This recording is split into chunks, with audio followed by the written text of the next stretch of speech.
ele, nesse Sutra 17, né, o Patanjali está nos falando de como que acontece o samadhi, né? Como que é o samadhi que tem um processo, que tem um esforço, né? E como que isso vai se dar, como que se dá esse esforço não, esse caminho, é um samadhi com um caminho, com um processo. Então ele vai dizer que a gente se relaciona com cada um dos objetos de meditação nessa ordem, Vitarka, ele diz Vitarka, Vichara, Ananda, Asmitarupa, Anugamat, Sampragnataha, Sampragnataha, a última palavra do sutra, Sampragnataha, é um conhecimento, é um jnanam, vê que tem a palavra jnanam ali, é um conhecimento, Sampragna, é um conhecimento completo de algo. O conhecimento completo de algo é um conhecimento que nos vem a partir da contemplação e da experiência última da contemplação, que se chama samadhi. Samadhi é uma união sem confusão, ou seja, a gente não está fundido com o objeto, mas a gente está unido a ele de tal forma que eu o compreendo, eu o acolho, eu o percebo na sua totalidade, na sua completude. E esse conhecimento é um conhecimento em primeira mão. Não é um conhecimento porque eu li sobre, ou porque alguém me disse, ou porque a ciência atesta que. É um conhecimento que eu experimento, e uma vez experimentado por mim, deixa uma marca de clareza dentro de mim. Então, isso é que é um conhecimento que vem de Samadhi, não é um conhecimento adquirido por informação, mas é um conhecimento adquirido por experiência. Aqui ele está falando da contemplação que vai me levar ao conhecimento do meu próprio ser, que se chama Purusha, e que é diferente da minha natureza, que se chama Prakriti. Então, eu não posso ir contemplar o Purusha, porque o Purusha sou eu. Então, eu tenho que contemplar a minha natureza, cada um dos aspectos da minha natureza, da minha Prakriti, sabendo que nenhum deles é a essência de quem eu sou. Então, eu contemplo esses objetos, né, nessa ordem, de fora para dentro, do mais exterior para o mais interior. Então, eu começo justamente por aquilo que é vitarka. Vitarka são os objetos concretos, né? Ou o objeto concreto, os corpos, o corpo. Eu contemplo o meu corpo da maneira como ele é apresentado pelo Sankhya, né? Então, eu contemplo a minha matéria, percebendo e acolhendo a minha matéria física e sabendo que a minha matéria física é um veículo. Ela não é aquilo que me dá a condição de pessoa. O que me dá a condição de pessoa é o Purusha, de pessoa, de consciência, né? Em geral, a palavra usada nesse contexto é assim. A consciência. A consciência ela é livre do corpo também. O corpo é um veículo dela. Aí, Vitarka, Vichara seriam os elementos sutis. Os elementos sutis começa pelos sentidos sutis, né? Os elementos sutis. O corpo físico é composto de elementos: espaço, ar, fogo, água e terra. Os, os, os, os, os, o mundo sutil também é composto de elementos, só que esses mesmos elementos que ainda não ficaram densos, então também são contemplados, né, como elementos sutis, como realidades sutis, que dão forma e constituem, da mesma forma como existe um mundo físico, existe um mundo sutil que também é composto por elementos, só que na forma sutil. Mais sutil ainda que eles, né, tem o arrancara. O arrancar a condição de ser um indivíduo. Essa condição de ser um indivíduo é uma condição carregada de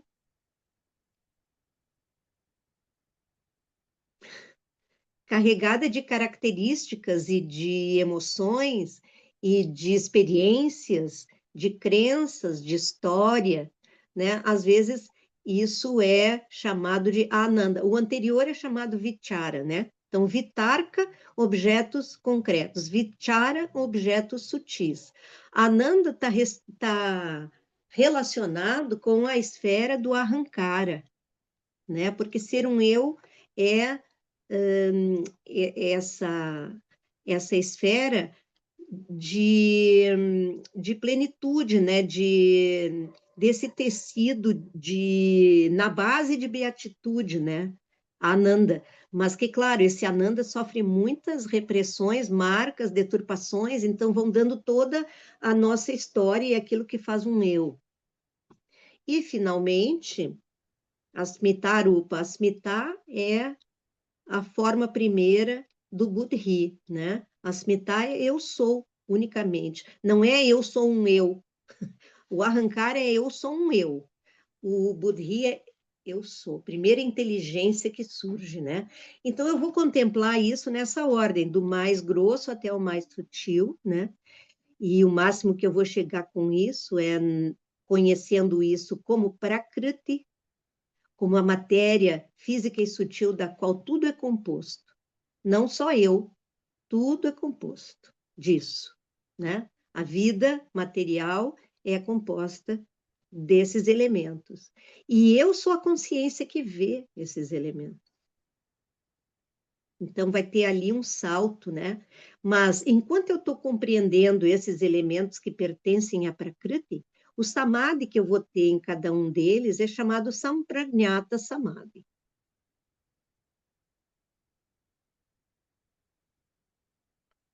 O Desikachar também explicava esse sutra sem entrar nesse mérito. Ele explicava esse sutra dizendo que essa ordem de palavras, Vitarka, Vitarka significava um relacionamento cuja compreensão é tipo, a grosso modo.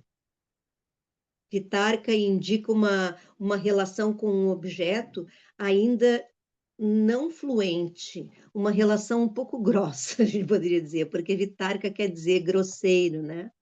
Mas não num sentido pejorativo, é assim, é porque é no sentido mais material possível. Então é um relacionamento que ainda que é assim, eu estou conhecendo como é que se lida com um celular novo.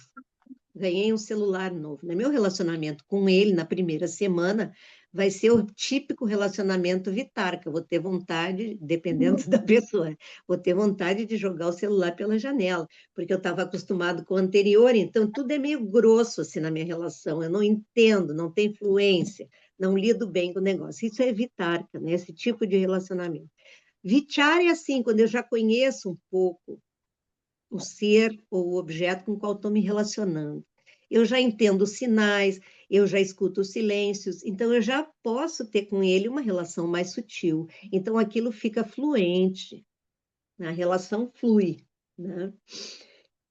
Ananda é quando a relação fica fácil. Eu dominei o celular, ele já está assim, compreendo direitinho o novo celular, como é que funciona, o que que me dá uma alegria, né? Uma alegria, não preciso mais me preocupar com aquilo, no mínimo essa alegria, né? Aquilo fluiu e agora é meu, né? E aí ainda fica mais íntimo na próxima etapa, que é assim, eu já nem penso, de olho fechado eu já teco e já sei tudo. Aí é como se eu e aquilo está tão integrado que toma minha forma. Eu conheço agora, toma minha forma.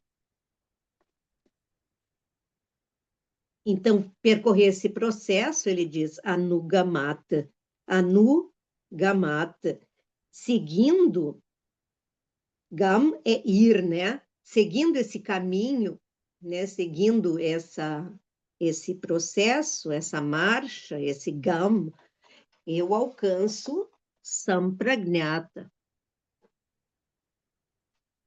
Então, tanto eu posso ver como cada um significando os objetos, desde grosso, do mais grosso até o mais sutil, que é Buddhi,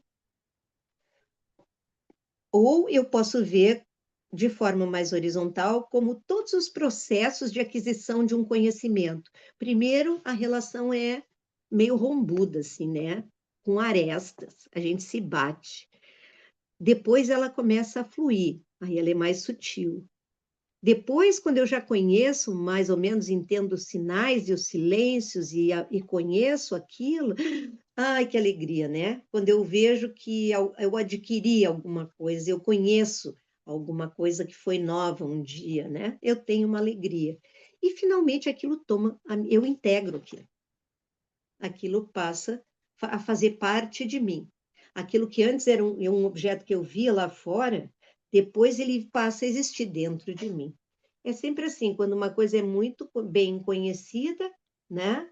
Bem conhecida e vivida, ela um dia existiu fora, depois para sempre ela existe dentro, né? Assim é com as pessoas também, né?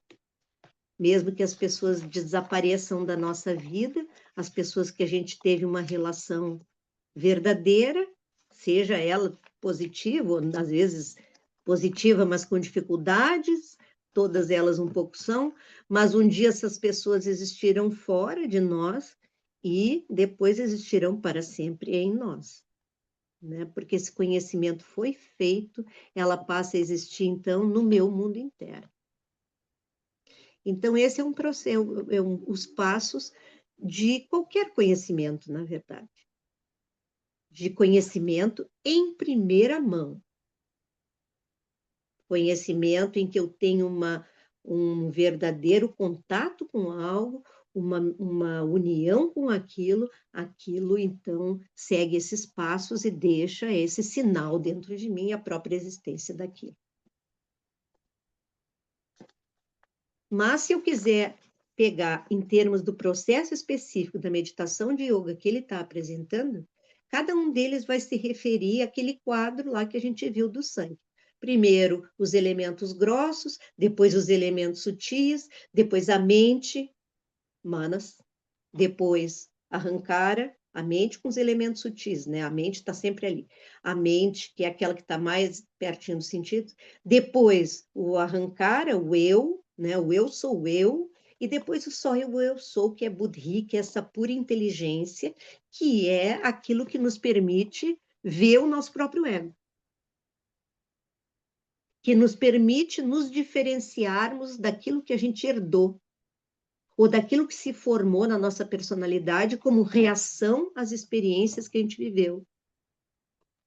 Então, na verdade, o grande passo de yoga, por mais que, claro, o objetivo seja ver a diferença entre Purusha e Prakriti, e ter esse insight de que eu sou a pessoa e a pessoa é infinita, né?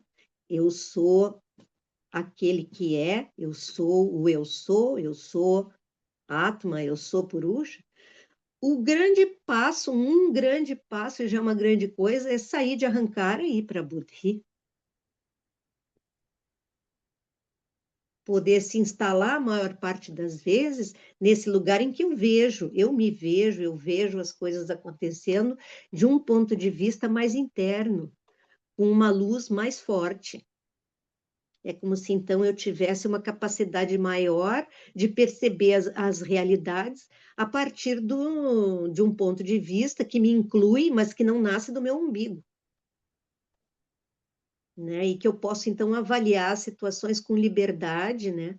E com mais inteligência, com mais visão. Então a gente dá esse passo experiencial, não teórico. Experiencial, esse é um grande passo de yoga, né? É um degrau e tanto. A gente descobrir que tem em si esse lugar de liberdade maior, emocional e intelectual, capaz de pensar as coisas sem ficar puxando a brasa para sua sardinha, e também o contrário, sem ficar se condenando a priori, porque a gente pode ter marcas que nos levam a nos colocar sempre numa situação inferior. Ou seja, a gente tem essa possibilidade de encarar as coisas de um ponto de vista mais verdadeiro. e ter costume com isso, e poder se instalar ali. Tá claro esse sutra?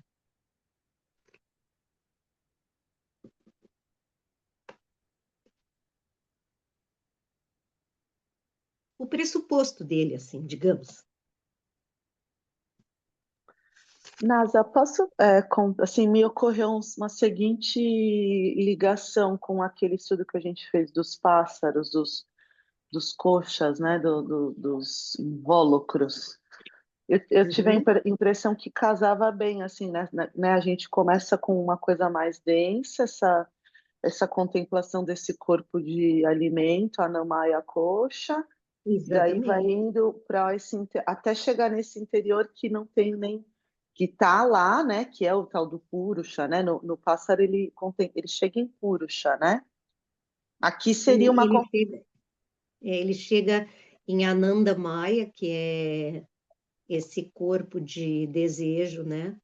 Ele chega no plenitude, né? desejo profundo, né? E que está enraizado em Brahman, que é o Purusha, né? E que me pareceu muito assim, me pareceu bem Sampranhata, que é pá, chegou, né? Não tem muito, é bem, vai permeando saindo desse denso, indo para o sutil, sem grandes dificuldades, chega. É, Me lembrei disso. às vezes a gente paca, mas é porque como a gente começa a ver com muita clareza, a clareza com que a gente vê esse processo, essa realidade, é a mesma clareza que vai iluminar as nossas dores,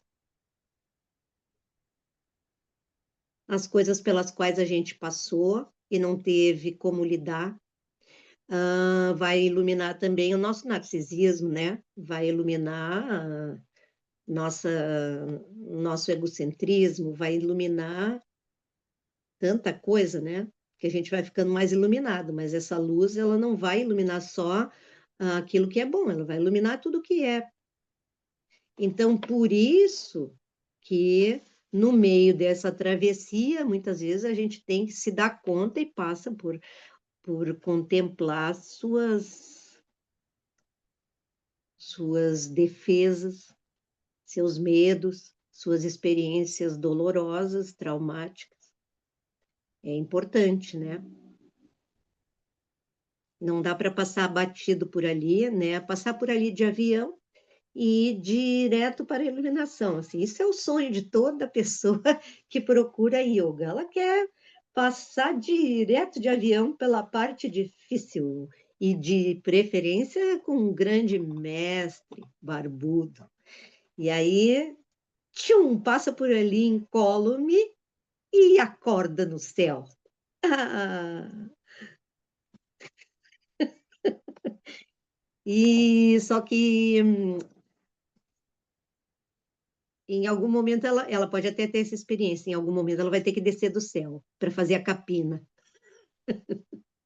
porque precisa fazer a capina.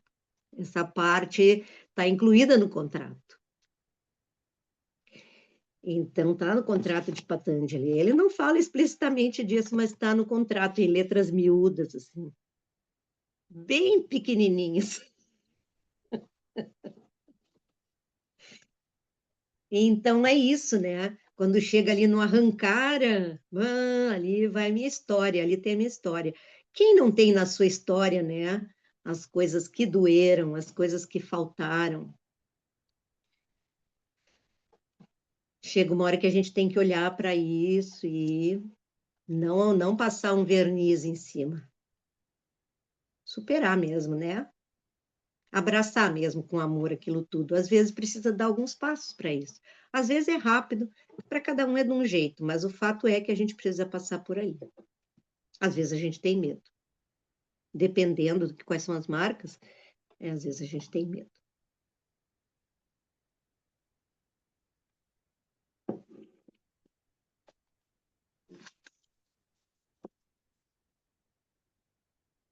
Então, esse é o samadhi que tem o processo, que tem um processo. O processo é esse, do mais grosso para o mais sutil. Como disse a Camila, parecido com o pássaro, né?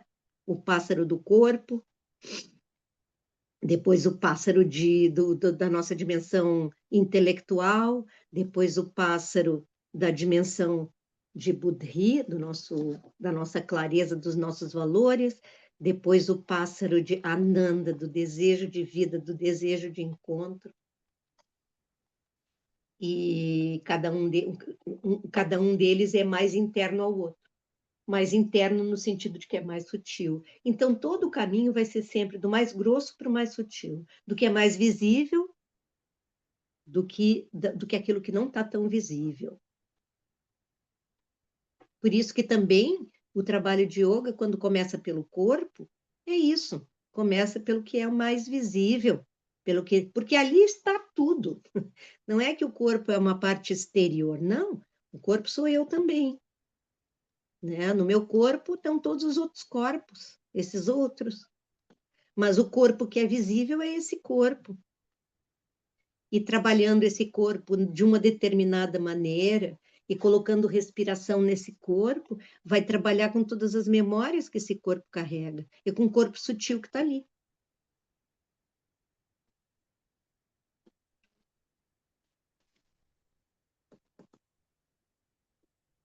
Agora tá? Então, esse é o samadhi com processo. Agora ele vai falar de um outro samadhi, que é dito que é sem processo. Ele diz: Virama pratyaya abhyasa purvaha samskara sheshaha anyaha. Então, ele fala desse pratyaya, é um estado mental, a imagem que a gente tem na mente, o estado que está na nossa mente. Então, esse estado é virama. Virama é o contrário de rama. Rama é um estado muito ativo. É como fogo crepitando, rama. Virama é total paz. Então, essa mente de paz total, né? Virama pratyaya, abhyasa purvaha, que não é gradual como a abhyasa purvaha, a abhyasa anterior, a prática que a gente acabou de falar. Abhyasa purvaha, purvaha é anterior. Abhyasa é essa abhyasa que eu acabei de falar, a meditação desde o mais grosso até o mais sutil. Então, esse estado de muita clareza e de muita paz, esse estado, ele é um samadhi em que é diferente da abhyasa falada anteriormente.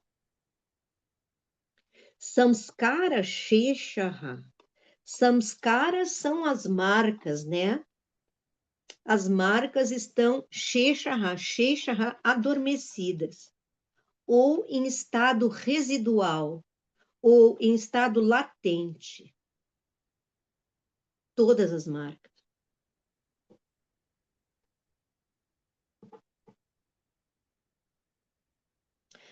Anyaha. Anyaha é outro. Anyaha, outro. Então, o que ele está dizendo aqui? Tem um outro samadhi. Anyaha. Que é diferente da Abhyasa Purvaha, que é diferente daquela prática mencionada no Sutra 1.17. Nesse estado, ele é de uma total clareza. Virama. O estado da mente é de total clareza. De total clareza significa o quê? Que não tem nenhum objeto ali. Por quê? Porque esse é o samadhi que se tem no Purusha. Então, o Purusha sou eu, não pode nunca ser um objeto. Ele vai ser sempre o sujeito. Então, esse samadhi é diferente do anterior. O anterior é samadhi em algum objeto, seja o corpo, sejam os sentidos, seja a mente como mente manas, seja a mente como mente manas, seja os sentidos como sutis, seja os sentidos como concretos, seja o ahankara, seja buddhi, todos eles eu posso contemplar como objetos. Até a buddhi eu posso contemplar como objeto, mas o purusha não. Porque para eu ter uma experiência, eu posso contemplar como objeto numa filosofia. Qual a natureza do sujeito? Qual a subjetividade do sujeito? Mas não é isso, mas isso é uma contemplação intelectual, que não é o que yoga propõe. Então, como o yoga propõe uma experiência direta, em primeira mão, nunca eu vou ter experiência de mim mesmo como sendo um objeto. Eu vou ter experiência de mim mesmo sendo eu inteiramente, sendo pura presença, sendo virama pratyaya. Pura clareza. Sem objeto. Isso é que é chamado asampragnata. Por que ele diz que é sem processo? Porque ele é uma ruptura em relação ao processo anterior. A gente pode dizer, e o Descartes sempre dizia, que esse samadhi em mim mesmo, essa experiência direta de mim mesmo como sujeito, como a presença, como eu, como esse eu que está por detrás do buddhi, do ahankara, essa experiência, ela só vem se eu fizer o sampragnata. Mas ela não vem como decorrência horizontal do sampragnata. Ela vem como um salto quântico. Sabe como é que é salto quântico? Salto quântico é um negócio que o pessoal fala, né? Salto quântico é tchum! Não é assim decorrência do processo linear. Ele aconteceu. Ele é construído pelo processo linear. Eu faço muitas vezes o processo linear, mas chega um momento que dá um tilt e eu encontro a mim mesmo. Eu dou um último salto, mas tem um salto entre o processo linear e a descoberta de mim mesmo como pura presença. E isso é chamado asampragnata.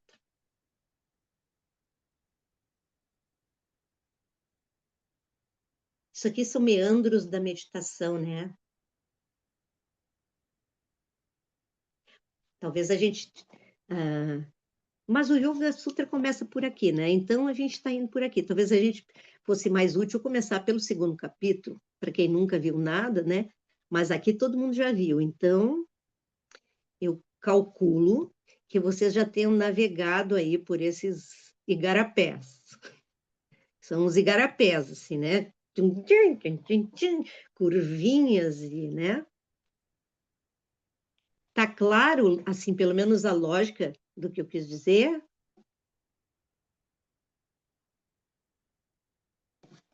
Viu? Como vocês estão versados? São alunos de primeiro capítulo mesmo. Não estou brincando. É isso mesmo. Vocês sabem do que eu estou falando, né?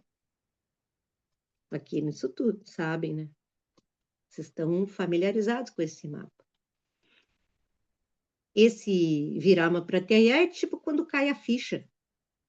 Quando cai a ficha, às vezes a gente passa não sei quanto tempo em terapia falando de um negócio, né? Ou, né, fica falando um negócio. Não é? Quando cai a ficha, às vezes não é em decorrência daquela sessão em que a gente ficou falando. Não é mesmo?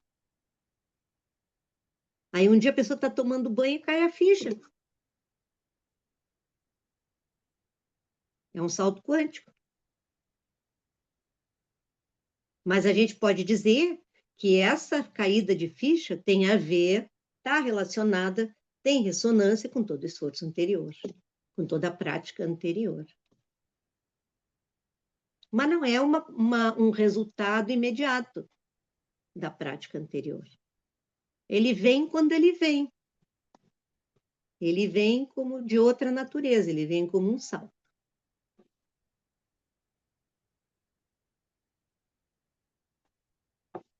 Então, é que nem um cientista que está observando a natureza da matéria.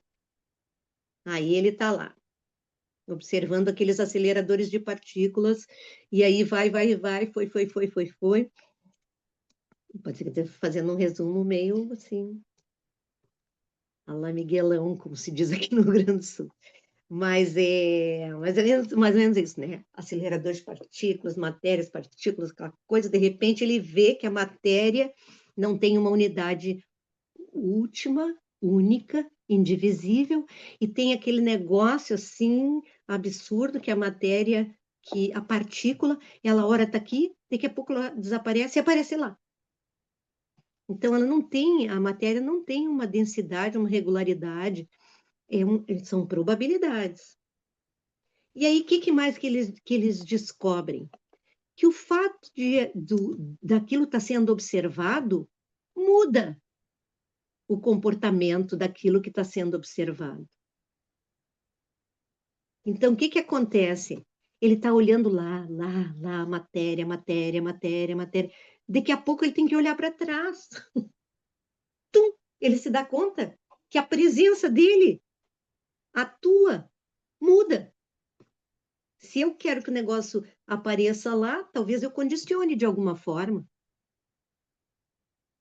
Aí, de tanto olhar a matéria, ele acaba um dia tendo que encontrar consciência. Porque a resposta não está lá. Ele finalmente chega nele mesmo. Ele fez o absurdo de construir um acelerador de partículas. Vocês já viram o tamanho daquele negócio?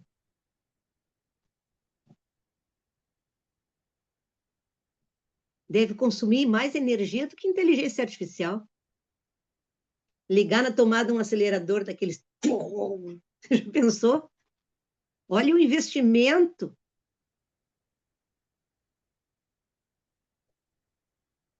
Para chegar onde? Nele, no próprio cientista. Eu procurei a verdade reta e calculável lá fora, e o que se manifesta? Meu olhar modifica. Então, eu não posso dizer X é igual a Y, porque a minha presença afeta o que acontece.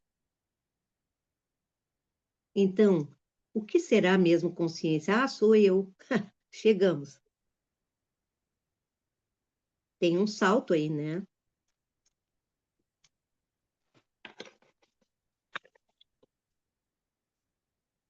Mas isso já foi uma voada. Dei uma esvoaçada, mas é mais ou menos isso, né? Vocês concordam? Me entendem? Eu acho bem interessante isso que tu tá falando, mas assim,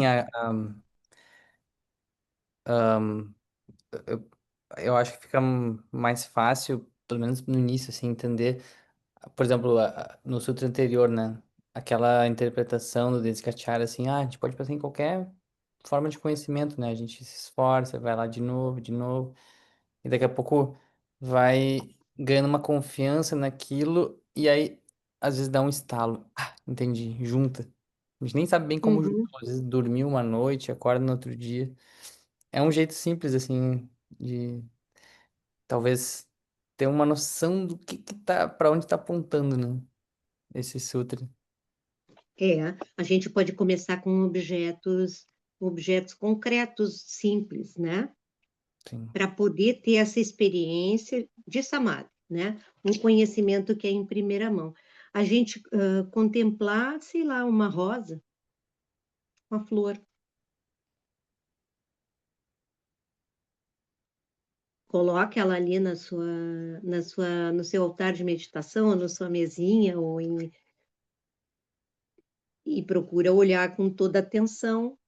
Pode começar pelo talo, pelos espinhos, depois olha bem as pétalas, né?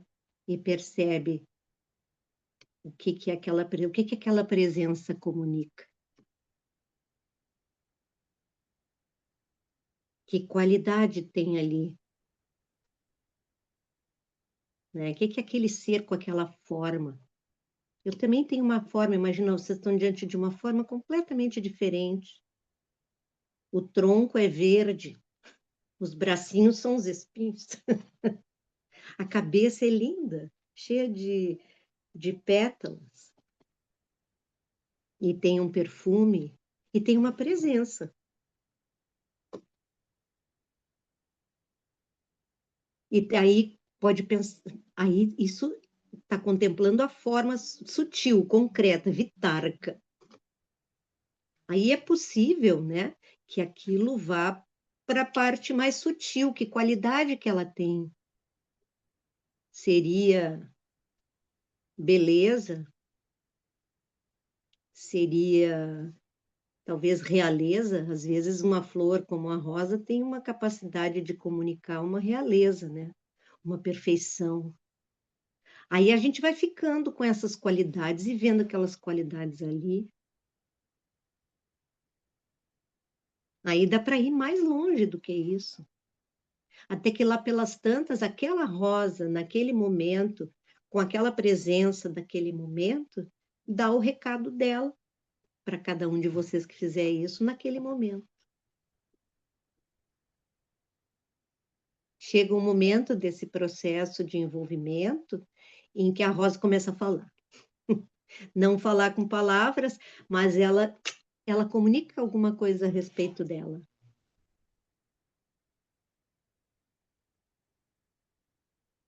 Uma flor, coisa simples. Agora, claro, se a gente pegar um objeto assim, um clipe, não vai ter um grande resultado, né? Mas uma flor, uma árvore, algo que a gente possa ficar sozinho um tempo com aquilo. Nazaré, posso falar? Claro. Eu acho que vou ver se isso serve de exemplo, né? Eu tive um cachorro e hoje eu resolvi jogar as cinzas dele fora, né? Isso Hum, ficou dentro do meu quarto durante 6 anos, 6 ou 7 anos. E hoje eu falei assim, não, eu vou jogar fora, tá? Então, eu peguei, fui para o mesmo local onde eu passeava com ele, né?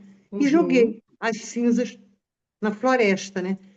uhum, Depois que eu fiz isso, eu senti um alívio tão grande no meu peito, né? Como se eu tivesse me libertado e libertado ele, tá? Eu me senti uhum, uma coisa assim muito leve, muito uma leveza, muito. Eu até falei sozinha, nossa, estou me sentindo tão bem agora, né? Então, uhum, quer dizer, então eu acho que é mais ou menos isso, né? É o bruto que estava o pó, ele foi um animal, né? Virou pó, e do pó eu uhum, deixei ali vários anos até eu me preparar para esse momento.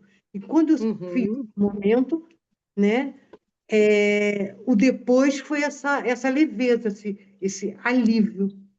É mais ou menos isso, É, Nara? é um processo, é o mesmo um processo semelhante, né? Quer dizer que a coisa mais densa, né? Isso numa vivência, num relacionamento, né? Que era um relacionamento com o cachorro. Tem o processo dele ter desaparecido. Como a gente não sabe ou não tem assim uma visão do que acontece, né? Depois de que um ser morre, a gente tem um medo da perda. Às vezes demora todo esse tempo para a gente assimilar uma perda. A gente nem se prepara para a perda, a gente fica querendo conservar a vida, às vezes até com uma luta muito grande, além da medida. Aí, bom, não adiantou, aí o ser se vai, né? Aí a gente fica com as cinzas como uma coisa assim, a última, porque a gente não percebe que a vida pode se libertar da matéria e alcançar qualidades sutis, né? Então a gente fica com aquele resto como se só ali tivesse a presença, né? A presença visível é. Aí, quando a gente aceita todo um processo interior, né? Aí a gente consegue libertar aquilo e deixar aquilo alcançar qualidades sutis. Agora ele vai ser uma presença de uma outra natureza. E tu vai perceber dentro de ti, né, a presença dele de uma outra forma.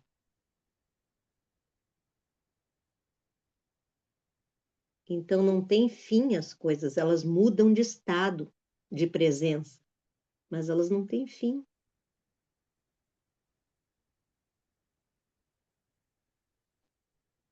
E no caso da meditação, a gente faz isso deliberadamente.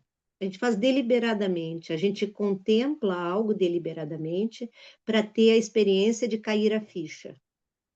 Nosso objetivo aqui é cair a ficha a respeito de um objeto.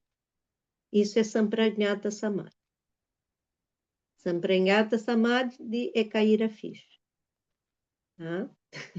Então, a gente faz esse processo para que a gente vá tendo essa experiência, não só em situações de vida ou situações que acontecem espontaneamente, mas em situações formais, que eu digo, não, agora eu vou contemplar essa flor e vou ver o que isso me diz, ou então uma montanha, ou então um lago, ou então o oceano, ou então uma imagem de Nossa Senhora, ou então uma imagem de uma deidade que me atrai, ou então uma ideia de algo ou de alguém que se comunicou para mim, a presença de um artista, de alguma coisa assim, que para mim é interessante, é meio misterioso, eu vou contemplar aquilo. Para que me caia a ficha do que aquilo é. Eu vou ter a minha visão.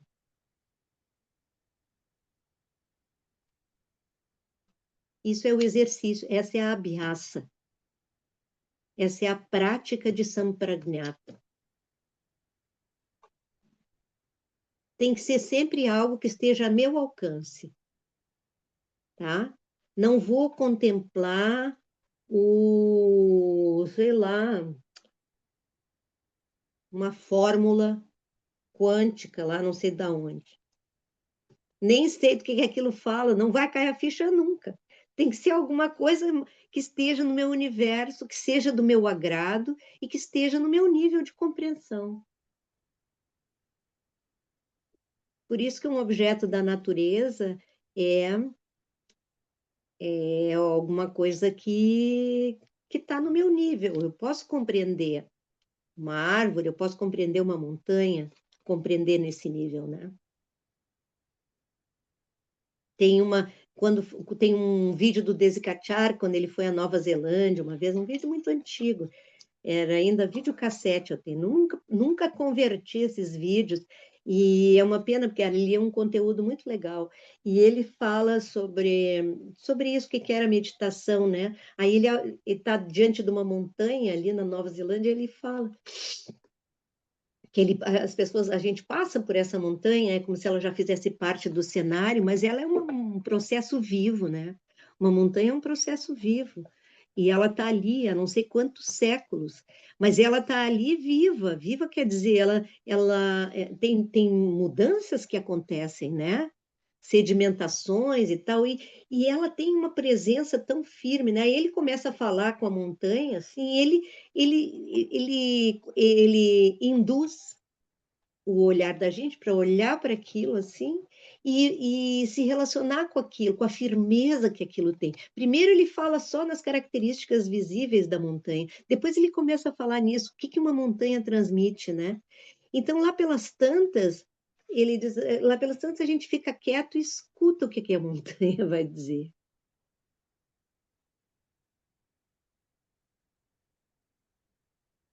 E aí chega uma hora que a gente tem uma visão, né, da montanha naquele momento, do que ela nos disse ali naquela hora.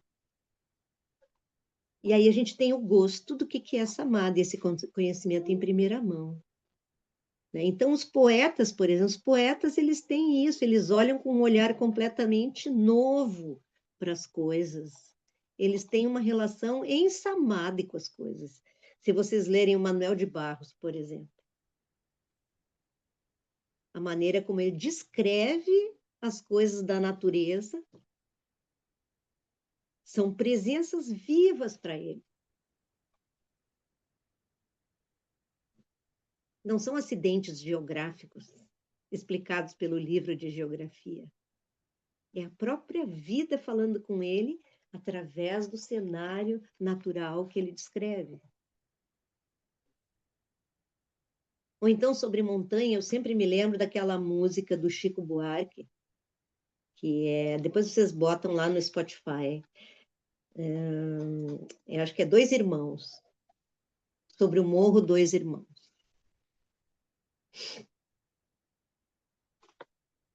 Ele falando com a montanha falando com ele.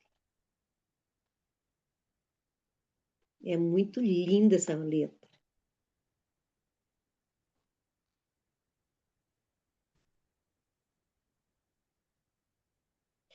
E é isso que é habitar um mundo de presenças. A gente não vive num mundo de objetos. Eu acho que as ideias, o exílio em que a gente foi colocado faz com que a gente olhe para tudo como objeto. Mas, na verdade, são tudo presenças. Presenças que se comunicam com a nossa alma. Mas como a gente está fechado para isso, a gente vive num mundo de objetos. E essa é uma vida pobre, não é uma vida de samadhi. Samadhi também tem essa ideia de não estar separado de.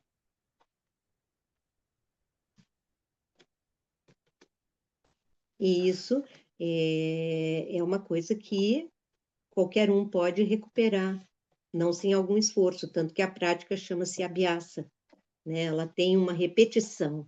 Abhyasa quer dizer repetir. Fazer esse esforço repetidamente, se treinar nessa direção. Claro que a gente precisa de orientação individual, às vezes, né? Dizem que sim, mas eu acho que essa contemplação, como eu estou propondo, ela pode ser feita.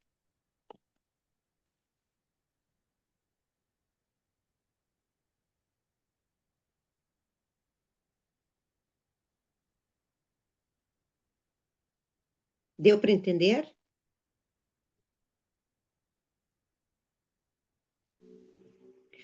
Então, vocês treinem. E assim, daqui a um tempo, eu vou pedir depoimentos. Sejam eles de sucesso, sejam eles de fracasso. Tanto faz.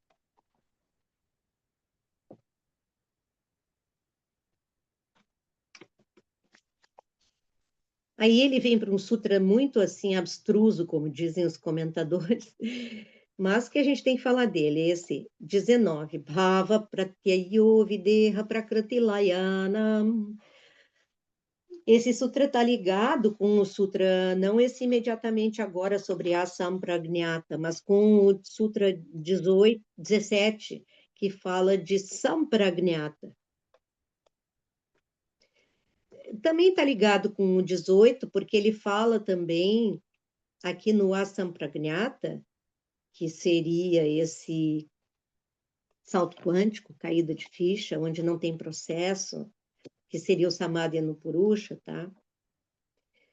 Ele fala também de seres que estão nesse estado de Samadhi, não por abhyasa, não por prática, não por esforço. Então, eles estão de nascença, bhava prateya, eles têm esse estado na mente, esse estado de calma profunda, de lucidez, a gente poderia dizer, que não é só calma. Prateya é um estado de clareza, de samadhi, né? A gente poderia dizer. Bhava quer dizer nascimento. Então, supõe-se que o sutra esteja dizendo que os comentadores divergem, não é que divergem, eles dizem coisas complementares, mas nem sempre as mesmas coisas sobre esse sutra. Mas o Descartes dizia, então, Tem pessoas que estão nesse estado de nascimento, mas não são necessariamente pessoas humanas, tá? Então, quem são? Os Videhas. Videha quer dizer um corpo especial. Então, tem seres que têm um corpo especial, ou seja, não é o mesmo corpo que nós. Não é um corpo material denso, tá?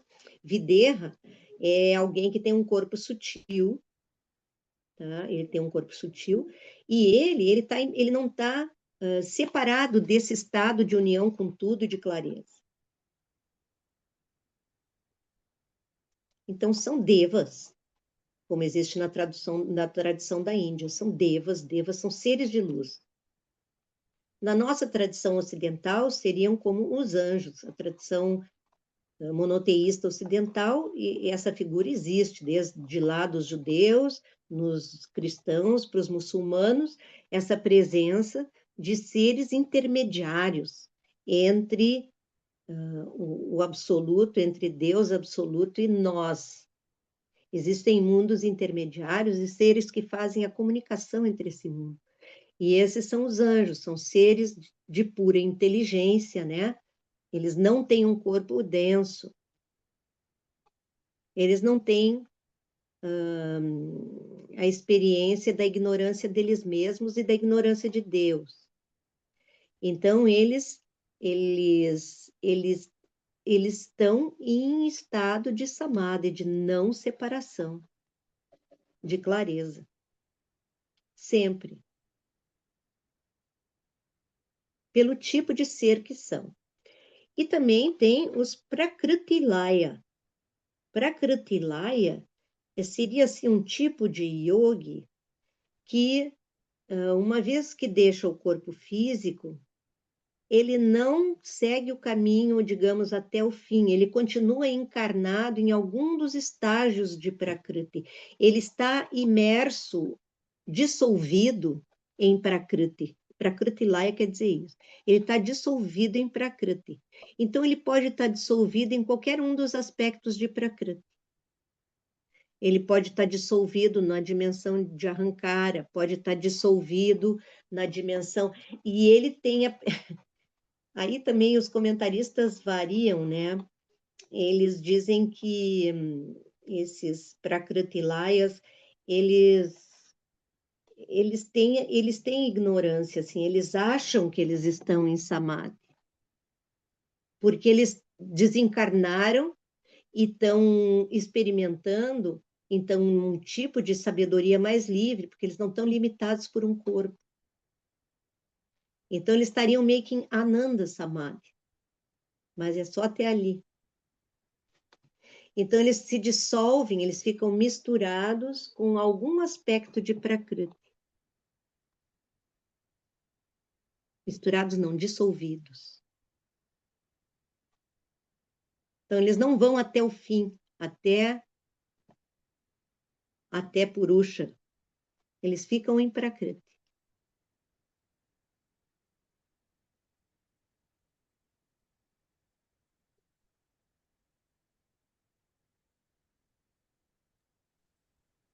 Então, os Videhas são os que têm seres não humanos, tá? Devas, anjos. E os Prakritilayas, seres que se dissolvem em algum aspecto de Prakriti e não completam a viagem de volta até o fim. Nasa, Oi?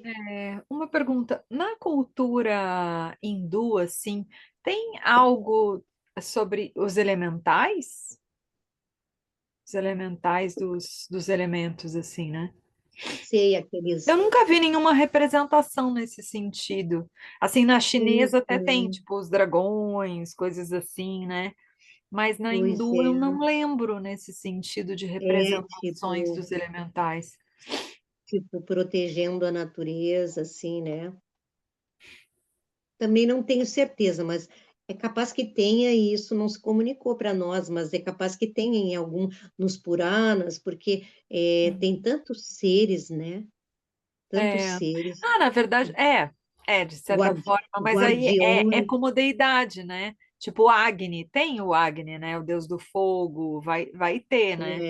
É, é. E Ou, mesmo por exemplo, as árvores o deus das são consideradas, serpentes também, enfim, né? as serpentes, assim, mas assim, propriamente como fadas, como tem, né, no Ocidente, as fadas, os gnomos, os duendes, os bichinhos lá, né, que protegem as coisas, assim, isso eu acho que não tem. As salamandras da água, enfim, né?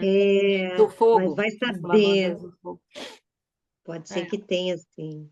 Porque o nesse Mas sutra, claro, na nossa cultura, como tem isso forte, assim, né? Eu sempre, nesse sutra, eu me conecto com isso, assim, com elementais, com, enfim, essa questão de estar na natureza, mas estar diluído na natureza e como que regendo um dos princípios, assim, dos aham. elementos, né? Mas, na verdade, quando se fala desses seres entre os mundos, na verdade, são seres que têm uma inteligência que está acima da humana. Ele está acima da humana. E os elementais, não necessariamente. Inclusive, os elementais são sempre representados como menores que nós, né? Eles são pequeninhos, assim, né? E isso também é uma informação. Eles são protetores da natureza e tal. Mas esses seres, porque, por exemplo, os anjos seriam como.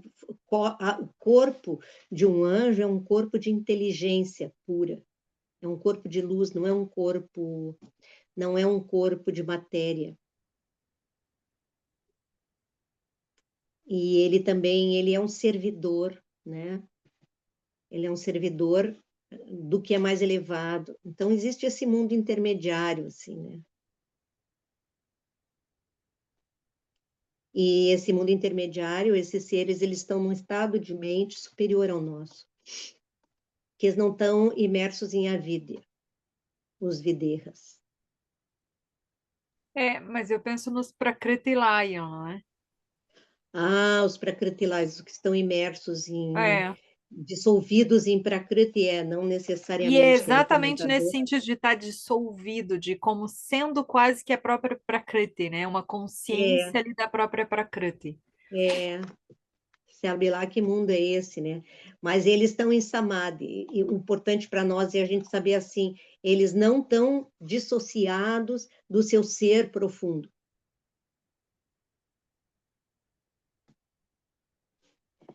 Então, tem essa maneira de alcançar esse estado que é bhava pratyaya, de nascença pode acontecer, né? De nascença.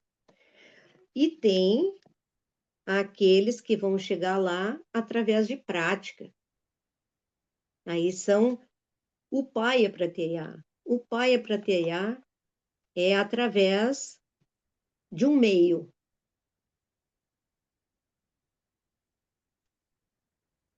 Então, qual seria, né, para nós o meio?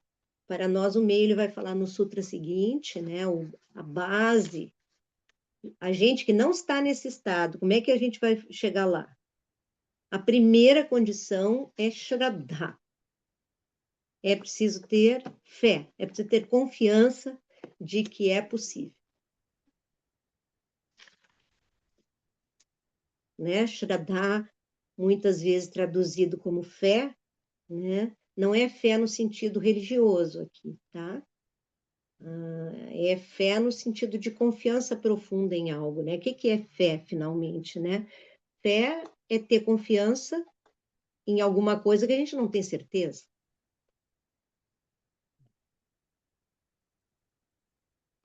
Então, a fé é uma abertura, né?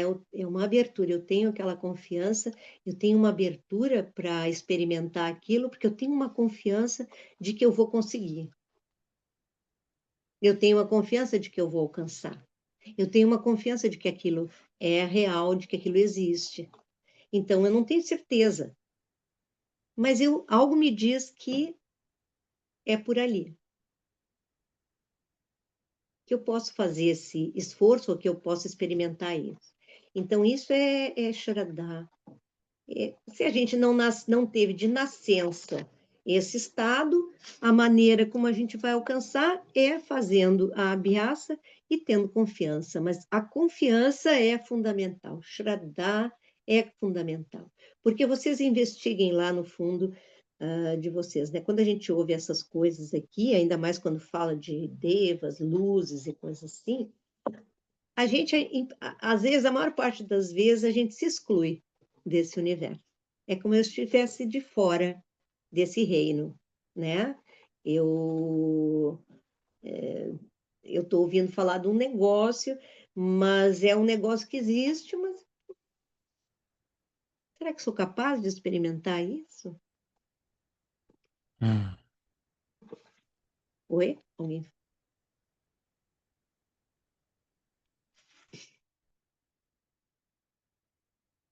Então, mas isso é falado para nós todos. Esse conhecimento em primeira mão, ele é bastante importante. É ele que vai nos dar a segurança da gente não se basear nas defesas do ego e nem entregar a nossa vida nas mãos de uma crença ou de um sistema. É a condição de a gente alcançar a verdade daquele momento, daquilo que a gente busca, a partir da nossa própria visão, né? Da nossa própria experiência, da experiência direta de um fato. Quando a gente tem experiência direta de algo, a gente tem uma certeza íntima de que é por ali. Para nós é por ali. Nesse momento é assim para mim. Todos vocês já devem ter experimentado isso.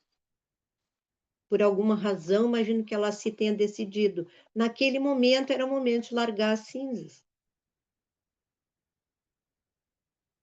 Eu tive confiança de que agora eu posso. Não teve uma declaração de alguém, o conselho de alguém, acredito que não nela, assim, pode ser que tenha tido, mas chega um momento que a gente sabe o que fazer, sabe como fazer, sabe que é a hora. Isso é algo que a gente pode buscar em qualquer circunstância, saber que está fazendo o melhor, aquilo que é o mais próximo do verdadeiro para mim naquele momento, né? De ter uma visão das coisas, das pessoas, com clareza.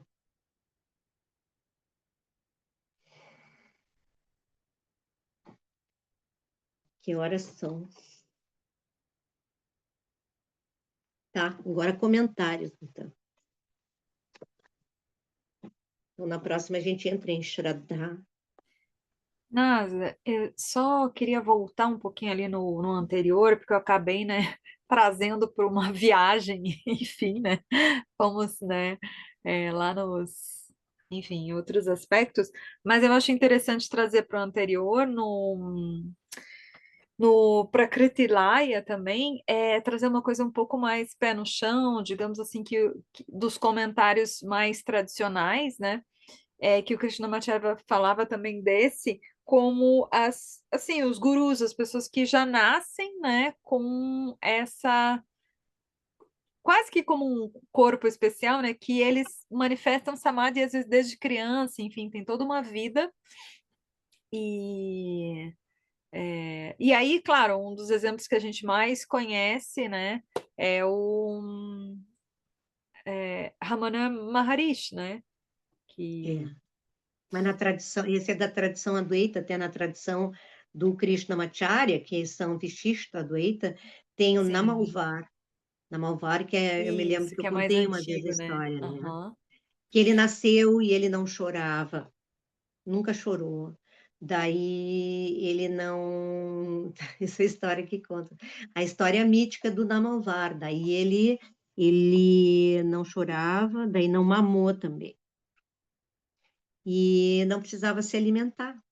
Daí eles botaram o nenê, já nenê viram que era um ser especial, um ser com um corpo especial, e botaram ele na árvore de tamarindo, na frente de um templo. E ele viveu no oco dessa árvore de tamarindo, já em posição de lótus, de nascença. Então tem essas histórias míticas, né? Que A são Índia é cheia histórias. dessas histórias, né? Tem É, muitas.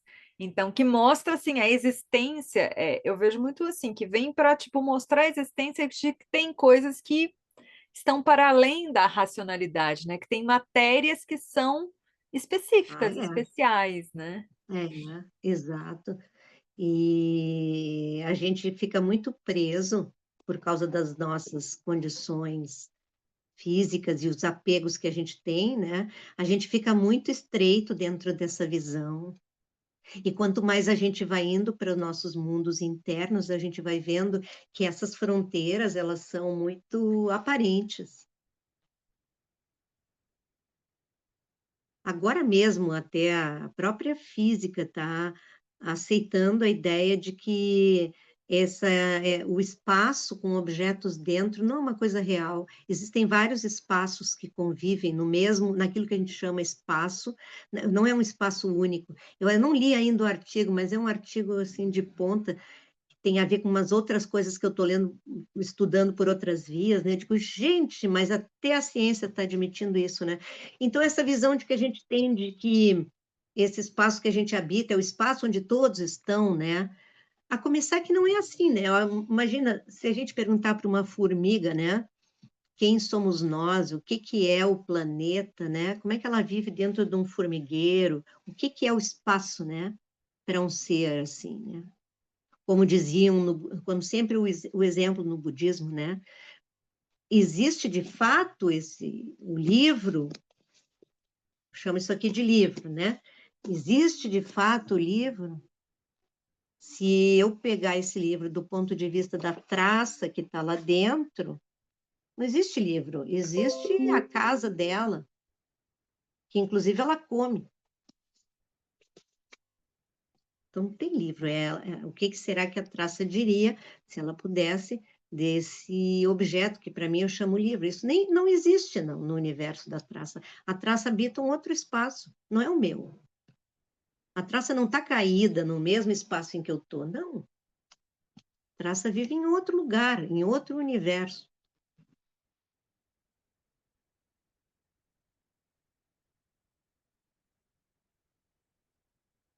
E aí, sabe lá, se a gente não está preso, assim, que nem uma traça socada dentro de um apartamento, com a boca cheia de dentes, esperando a morte chegar?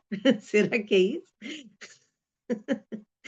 Né? A gente precisa abrir, assim, escutar os poetas, os músicos, seresteiros, namorados, sábios,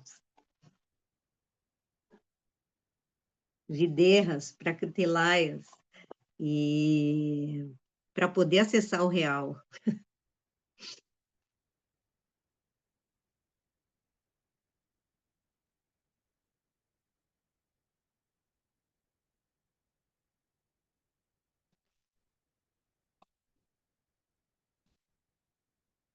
Tá, vocês ficam com essa cara, é hora de vocês falarem. Ficam me olhando?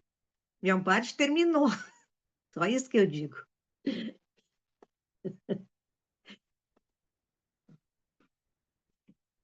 Como vai a prática? Tem praticado? Tem sentado para meditar? Tem movido o corpo? Tem respirado? Tem procurado reservar um espaço do dia para sua meditação?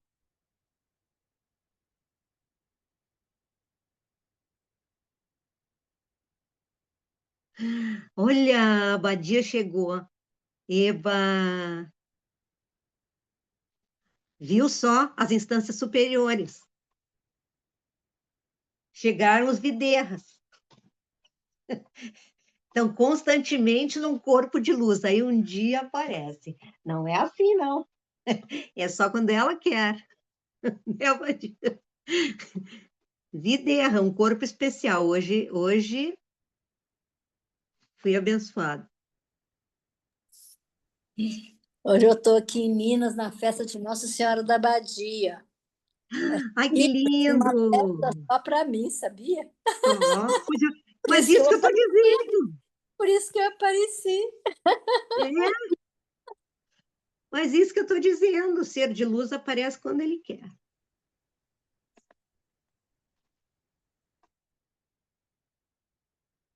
E aí, vocês fazem as suas práticas? Sim? Não. Tem feito? Tá. Tô vendo que uns têm feito. Eugênia, Inês. A Gisela não foi muito afirmativa. Acho que está numa fase. Estou numa fase horrível, NASA, porque eu faço, e daí eu faço, e daí eu fico feliz, oba, consegui, voltei, voltei, voltei. E daí acontece uma, duas, três, e eu sei que não pode falhar na terceira, e eu tô assim, eu tô errante, NASA. Me sinto um ser rastejante. Mas olha aqui, ó. Quando acontece assim, pode diminuir um pouco, faz um pouquinho ali, faz menos. Marca presença no tapete, mesmo que não seja para fazer tudo. Eu Porque sei, às vezes NASA. também a vida está corrida, né? Tem horas que a vida está corrida, a gente faz outras coisas, está lá no meio da vida, dando aula, eu sei, está dando aula, está fazendo cursos, preparando espetáculos, essas coisas todas, né? Isso absorve muita gente. Daí a prática é ali no meio da fogueira. Não esquecer de si no meio da fogueira. Mas mesmo não fazendo, é incrível como é uma coisa que me faz parte de mim já. Porque não é que eu não fiz e eu tô nem aí. Não, eu não tô nem aí. Eu sei bem que eu não fiz e eu encontro momentos de silêncio que eu tento, enfim, amarrar alguma coisa. Mas eu Isso. tô com dificuldade. Esse é o momento que tá difícil para mim. Porque às vezes a vida vem de roldão mesmo, tem muitas coisas acontecendo e ó, a Laura também está fazendo. Então, aí o que que acontece? A gente fica com saudade daquele momento. Saudade de ter como respirar, né? Porque é um momento de respiração, né? A gente não tem nada, né? É aquele momento de estar em conexão, aberto verticalmente para receber.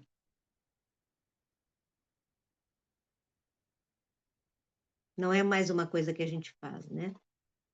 A prática que a gente faz não é bem essa, dessa meditação no corpo, nananá, nananá. A gente não está fazendo essa meditação.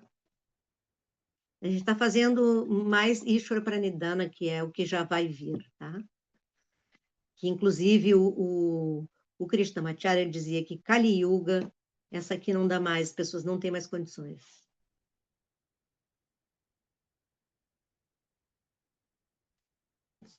Kali Yuga é Ishvara Pranidhana. Kali Yuga é o final dos tempos, né?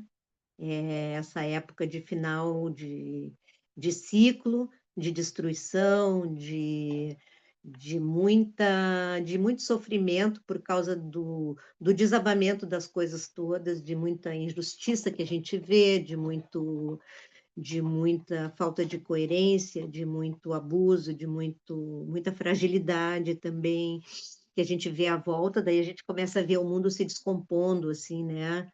Coisas caindo e existe uma aflição toda à volta e aí é preciso encontrar rapidamente algo que nos dê amparo e direcione o nosso olhar, nosso foco, né? Nós já estamos chegando, Shraddha é a base, aí agora vem a outra prática, por isso que ele vai dizer Ishvara Pranidhana Dua, ou Ishvara Pranidhana. É aquilo lá, toda essa meditação aí que a gente falou, essa complexa contemplação dos tatos, ou Ishvara Pranidhana. Não que se eu faço uma, não vou fazer a outra, mas uma delas vai ser a ênfase. E ele dizia, nesses tempos, é Ishvara Pranidhana.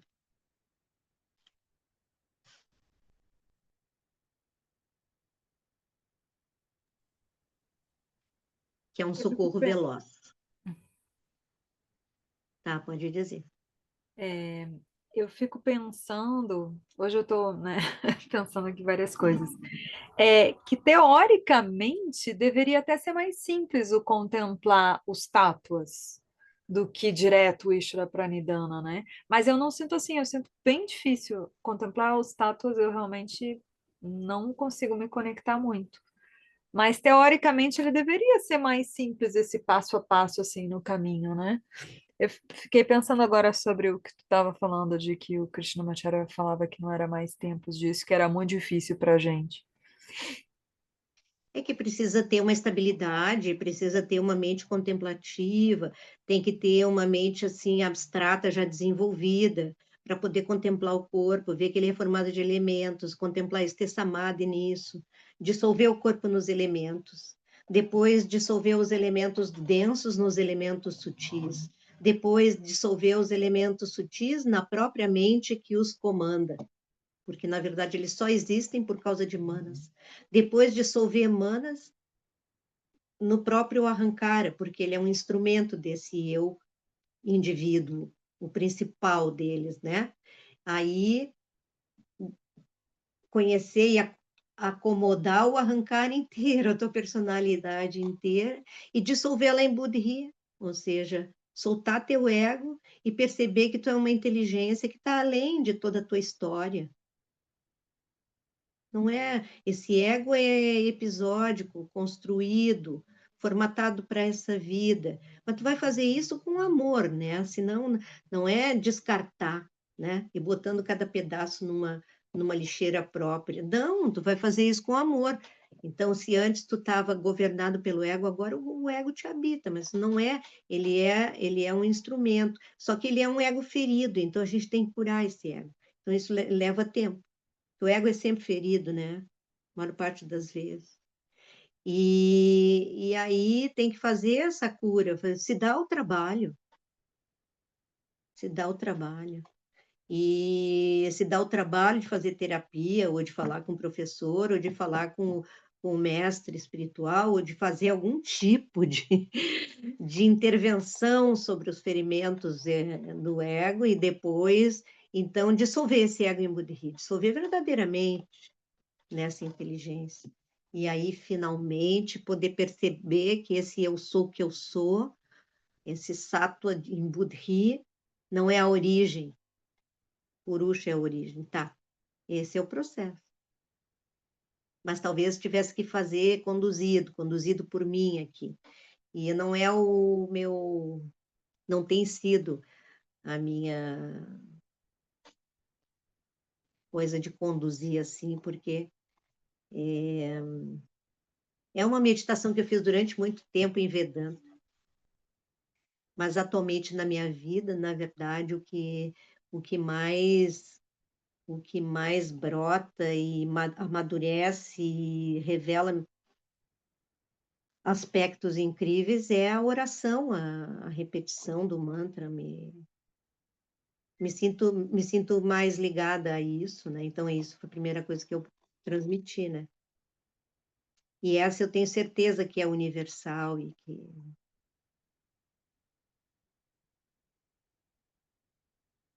não, eu acho que em tempos porque isso é uma desconstrução, né? A gente vai se desconstruindo até a gente vai se desconstruindo de fora para dentro, né? E em tempos em que tudo está desabando, isso já está de alguma forma acontecendo. A gente não precisa se esforçar muito nessa direção, porque isso já está, de certa forma, acontecendo e acontecendo com uma velocidade enorme. Os tempos estáveis em que as pessoas faziam isso eram tempos em que, bom, os tempos eram enormes. A pessoa tinha um casamento só ao longo da vida, tinha uma profissão só ao longo da vida. Ela não tinha grandes, ainda mais numa sociedade como a indiana, algo extremamente organizado, assim, organizado e rígido, né? E preso, não tem mobilidade nenhuma. A pessoa nasce numa casta, ela é daquela casta até o fim daquela vida. Ela já está com tudo, até o casamento vai ser dentro da casta, vai ser tudo arranjado, entendeu? Daí tem as regras a seguir. A vida nesse mundo é assim. Começa ali e vai, estável até certo ponto, sem grandes alterações, né? Hoje em dia, gente, nós no Ocidente já está tudo desconstruído. A gente, de certa forma, a gente passa por essas experiências de perda de limites muito seguidamente,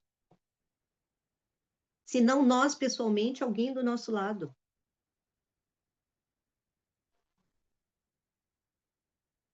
A gente passa por essa experiência de perdendo tudo até ficar com o que nunca se perde.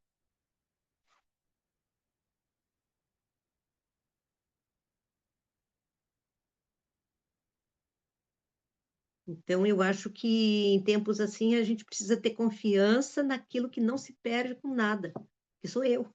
Mas é preciso chegar nesse lugar.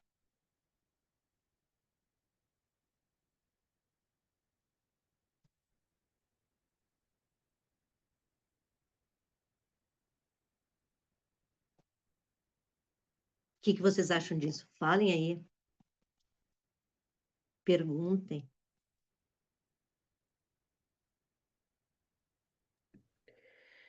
O que Eu que tu acha, gostei, Diego? Ah, Gisele. Gisele. eu gostei muito da imagem que tu trouxe hoje de que a gente habita um mundo de pura presença e de que a gente tem dificuldade dessa compreensão. Uhum, Porque isso me remeteu a uma imagem que é de quando as presenças se impõem, como a do mar. Sempre que eu estou do lado do uhum, mar, é como se o mar me obrigasse a reverenciar ele e uhum, a contemplar ele, e há um certo silêncio que não é sempre que algo me coloca nessa situação. É tão uhum, grande, é tão imenso, e ao mesmo tempo é vivo. Eu sei que o céu é vivo, eu sei que a terra é viva, mas o mar ele é vivo e ele fica se mexendo e se mostrando vivo. é, Então, exatamente. então É, tem um é, gigantismo na existência ali é, que me deixa muito muda e que daí, assim, a tua colocação de que a gente vive num mundo de pura presença me retomou para esse lugar, assim, de que sim, existem experiências que a gente tem que nos mostram uma certa medida disso. é. E a natureza, muitas vezes, hoje em dia, é o lugar onde a gente pode sentir isso. Porque longe da natureza, a gente está muito num mundo de Traça. objetos, no mundo de traça. Está comendo a casa ali e achando que aquilo é o universo. Então, para se sentir num mundo de presenças, a gente tem que estar presente a gente mesmo. E a natureza tem esse poder de muitas vezes de empurrar a gente nesse lugar. Por que que o mar atrai? É interessante que tenha algo que te atrai, porque daí tu te sente fisgado por aquilo.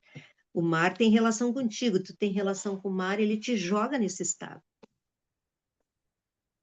A presença dele é tão forte que ele te coloca tu no teu silêncio. Mas a presença dele é tão forte para ti, por quê? Porque de alguma forma ele te inspira. Não é como o céu, não é como a árvore, para ver como tem coisas que são particulares para a gente. E aí tu vai e olha para aquilo e percebe e invoca essa presença. E ele envolve os sentidos todos, né? E envolve os sentidos todos.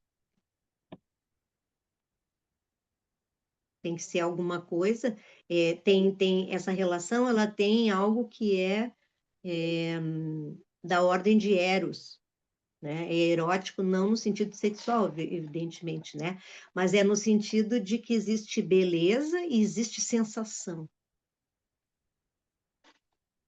E isso nos chama, e isso precisa ser respeitado. Ver como que é na Índia, né? Eles apelam a todos os sentidos, os cheiros, os gostos, a luz, o fogo, a beleza, o dourado.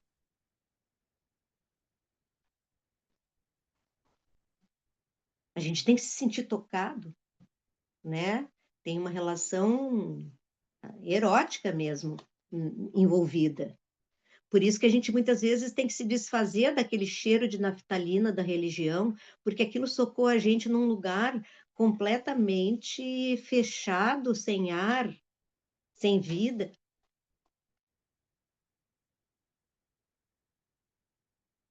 Mas encontrar essa relação íntima com os seres, com as presenças, é a maneira da gente se sentir vivo e sair do mundo da traça.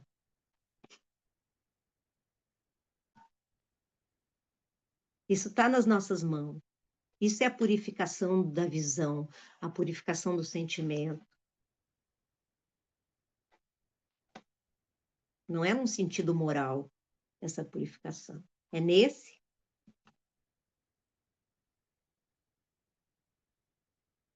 Aí, na sequência, a gente vai ver por que Ishvara, a relação com Ishvara ajuda muito nisso. A gente despertar nessa direção.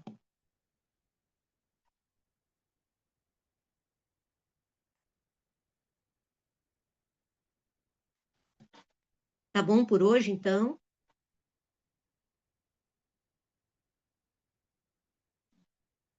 Então tá, então bom fim de semana para vocês, bom início de semana, até quinta-feira. Obrigados a todos que estiveram de câmera aberta, obrigado aos silenciosos também, e até quinta que vem. Até quinta, Almazaré. Obrigada. Bom por Até quinta, obrigada, tchau. Boa noite. Tchau. Boa Boa noite. noite, obrigada. Tchau, tchau. Om Shanti, Boa Shanti, noite. Shanti. Boa noite. Boa Tchau, noite. tchau. Tchau. Oi. Tchau. Tchau, Boa queridos. noite, obrigada.